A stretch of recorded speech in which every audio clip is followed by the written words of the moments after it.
Assalamualaikum dear students, that is the your last topic of your this chapter about the norms. ठीक है, इसमें हमारे पास आप लोगों के पास आ जाता है टुडे और topic is criterion referenced versus norm referenced test. हमारे पास जो है नॉर्म रेफरेंस नॉर्म्स जो हैं वो हमारे पास क्या आ जाते हैं.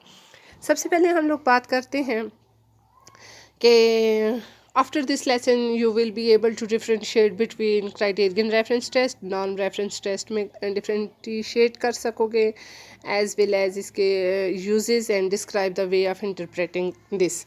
इसमें सबसे पहले हम लोग अपने मेन कंसर्न टॉपिक की तरफ जाते हैं. क्राइटेरियन रेफरेंस टेस्ट क्या होते हैं बच्चों?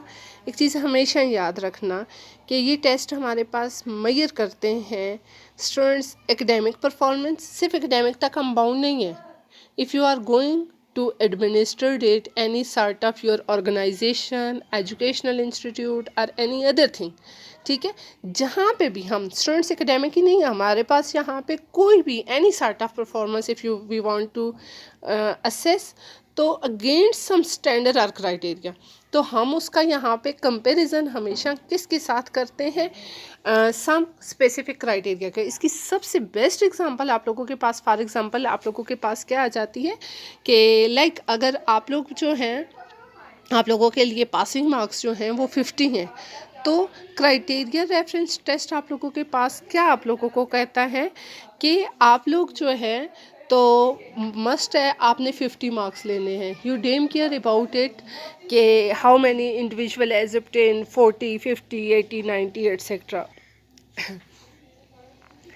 इसके साथ आपके पास आ जाता है this standard criteria is predetermined before students begin the test. यानी ये जो चीज़ होती है, चाहे हम एकेडमिक में कर रहे हैं यानी स्टार्ट ऑफ ऑर्गेनाइजेशन में कर रहे हैं, तो इसके लिए हमारा जो क्राइटेरिया है वो पहले ही से डिटर्मिन्ड होता है कि जिस बच्चे ने लाइक 50 नंबर लिए वो पास होगा, जिसने 49 भी लिए तो that will be failure.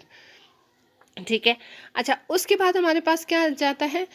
Schools or district choose a standard such as the percent of the item answer correctly or state test benchmarker as the criteria for the test. The students scores then show the progress they will made toward the agreed upon the standards.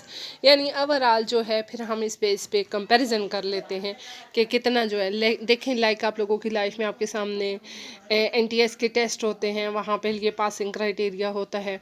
ठीक है, चाहे एक दफ़ा एक test हुआ था, I was memorise it, कि उसमें कोई भी इंडिविजुअल जो है वो उसको क्वालिफाई नहीं कर, बल्कि अभी मैं आपको रिसेंटली हज़ारे यूनिवर्सिटी की बात बताऊं कि वहाँ पे एडमिशन के लिए टेस्ट हुए थे, तो वो टेस्ट का क्राइटेरिया उन्होंने टोटली चेंज किया and that was really tough. No any individual students was able to qualify that test. ठीक है. अब उसमें ये नहीं देखा गया था कि किसके 10 हैं, किसके 20 मार्क्स हैं, 50 मार्क्स हैं एटसेट्रा. वहाँ पे ये था कि जिस इंडिविजुअल ने 50 मार्क्स ऑब्टेन किए हैं he or she was be enable for this. इसकी एग्जांपल आप लोगों के पास ये आ जाती है क्राइटेरियन रेफरेंस टेस्ट की कि when you take your temperature the accepted healthy standard is 98.6 degree Fahrenheit. If your temperature is higher, you are not meeting the standard for the health and are likely ill. यानी इससे above है तब भी problematic है, अगर बहुत ज़्यादा below है then it will be also problematic हमारे पास आ जाता है. These are also second, third example, you can study it by your own self. Now we come to the next, that is the uses of your criterion reference test. तो uses में हमारे पास क्या आता है? मोस्टली हम लोग इसको किस लिए यूज़ करते हैं कि schools use criterion reference test to assess the specific knowledge and skills students have most likely learned in order to assess how close a student into the mastering a specific standard. We say most likely because there is a no absolutely perfect way to measure things we cannot directly see without something etc. I hope so कि इसको explain करने की ज़रूरत नहीं है that how we can use it in the schools etc. ठीक है. और अब हमारे पास नेक्स्ट आ जाता है, इसकी समरी में आपको बताऊं. क्राइटेरियन रेफरेंस टेस्ट आप लोगों के पास वो टेस्ट थे जिसमें आप एक टेस्ट बनाते हो, उसका ऑलरेडी एक एग्जिस्टेड क्राइटेरिया बनाते हो. क्राइटेरिया भी जब आप फर्स्ट टाइम टेस्ट बना रहे होते हो तो वहाँ पे उनके स्टैंडर्ड स्कोर वगैरह बना लेते हो. ठीक है. फिर वहाँ पे आप कहते हो कि ये कट ऑफ आपका पॉइंट है, इससे बिलो लोग जो हैं वो फेल हैं, अबव लोग पास हैं अगर एकेडमिक का होगा। स्ट्रेस का बना रहे हो तो आप कहते हो ये कट ऑफ पॉइंट है, इतने मार्क्स अगर किसी ने ऑब्टेन किए इसमें तो इट्स मीन उसको स्ट्रेस है, अगर नहीं किए तो इट्स मीन उसको स्ट्रेस जो है वो नहीं है। इन द सेम वे हम डिप्रेशन एटसेट्रा बाकी सारे भी इसी वे से बनाते हैं। नेक्स्ट आप लोगों के पास आ जाता है that is your non reference test. Non reference test आप लोगों के पास क्या होते हैं, that are design to compare and rank test taker in relation to one another. यानी ये आप लोगों के पास क्या आ जाते हैं कि ये रैंक टेस्ट आप लोगों के पास आ जाते हैं in relation to one another, non referenced. और ये टेस्ट आपको क्या कहते हैं कि whether test taker performs better और वर्स देन अ हाइपोथेटिकल और average student which is determined by comparing score against the performance result of statistically selected group of test takers typically of the same age or the grade level who have already taken the exams। यानी norm reference test आप लोगों के पास क्या आ जाते हैं, here norms are make what on the basis of the already, here you are going to compare the marks of the one group with the already other group। अब may be ये ग्रुप जो है वो उस वक्त भी आप choose कर सकते हो, लेकिन मोस्टली ये होता है कि ऑलरेडी इससे पहले जो है वो हमने जो ग्रुप लिया था और उसमें इसके मार्क्स जो हैं वो कितने आते थे। Norms could be norm could be students, a class, a school, or a district. For example, student with highest scores in the test become norm for the rest of the class because the scores of the other students are compared with his or her scores। यानी यहाँ पे norms किस हिसाब से बनते हैं कि हम उनके मार्क्स का, जैसे देखो जो फर्स्ट सेकंड थर्ड डिवीज़न होती है ये नॉर्म्स की बेस पे होती है, वहाँ पे कंपेयर किया जाता है कि आपके मार्क्स जो हैं वो दूसरे इंडिविजुअल से जो है वो कितने चेंज आ रहे हैं।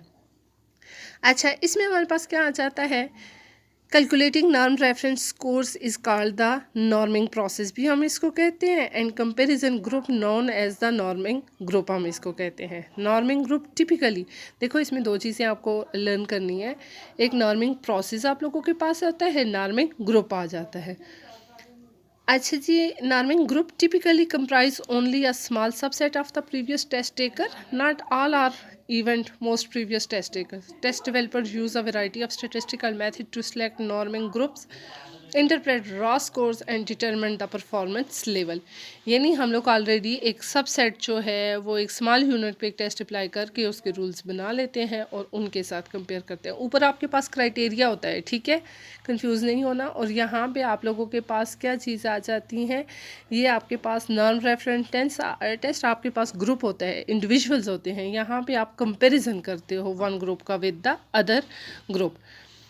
अच्छा, और आप लोगों के पास क्या आ जाता है कि इसमें होते कैसे हैं कि test often use a multiple choice format होता है, though some included open ended short question may be sometime they are usually based on the some form of the national standard, not locally determined standards or curricula। IQ tests are among the most well-known non-reference tests are the developmental screening test which are used to identify learning disability in young children or determine eligibility for the special education services etc। ठीक है, like इसमें different जो है हमारे पास IQ test, तो IQ test किस base पे आ जाते हैं कि हम एक ग्रुप के उसको जो है वो असेस कर रहे होते हैं विद द नेक्स्ट ग्रुप। इसके बाद इसका पर्पस हमारे पास क्या चीज़ आ जाता है, नॉन रेफरेंस टेस्ट का are used for grouping purpose होता है। इसकी एग्जांपल हम लोग ये देखते हैं, बस आप इसकी ये पहली 2 एग्जांपल्स ही देख लें। स्कूलिस्टिक एप्टीट्यूड टेस्ट आ गया, आईक्यू टेस्ट आ जाता है, ठीक है। तो ये वाले टेस्ट जो हैं तो हमारे किस बेस पे बनते हैं कि यहाँ पे एग्जांपल से लिया और उसके साथ हमने इसको जो है वो कंपैरिजन कर दिया है। The following are few representative example of how norm test and scores may be used. ठीक है, तो इसमें आपके पास हम कैसे इनको यूज़ कर सकते हैं। फर्स्ट है to determine a young child readiness for pre school and kindergarten. सबसे पहले हम यंग चाइल्ड का जो है वो readiness for pre schools, these tests may be designed to measure oral language ability, visual motor skills and cognitive and social development। देखिए, जब आप बच्चे का टेस्ट लेते हो नर्सरी प्रेप में, जैसे देखो बर्नॉल या हायर इंस्टीट्यूट होते हैं, वहाँ पे बच्चों के जब टेस्ट लिए जाते हैं तो वहाँ पे मोस्टली क्या होता है कि उनकी अचीवमेंट लेवल हम नहीं देख रहे होते हैं। हमेशा याद रखना, अचीवमेंट टेस्ट तो आपके वो होते हैं ना जिसमें आप चेक करते हो व्हाट द इंडिविजुअल हैव और हैज़, ठीक है। तो ये वाले टेस्ट हमारे पास क्या हो जाते हैं कि द टेस्ट में बी डिज़ाइन टू मेजर, यानी जो उससे नर्सरी प्रेप से पहले होते हैं उसमें सिर्फ ये देखा जाता है बच्चे की ओरल लैंग्वेज एबिलिटी कैसी है, विजुअल मोटर स्किल्स उसकी कैसी हैं, कॉग्निटिव कैसी है, सोशल एटसेट्रा ये कैसी हैं। नेक्स्ट हमारे पास क्या करते हैं कि to evaluate basic reading writing and math skills करते हैं। Test result may be used for a wide variety of the purpose आ जाता है, such as measuring academic progress, making course assignment determine etcetera.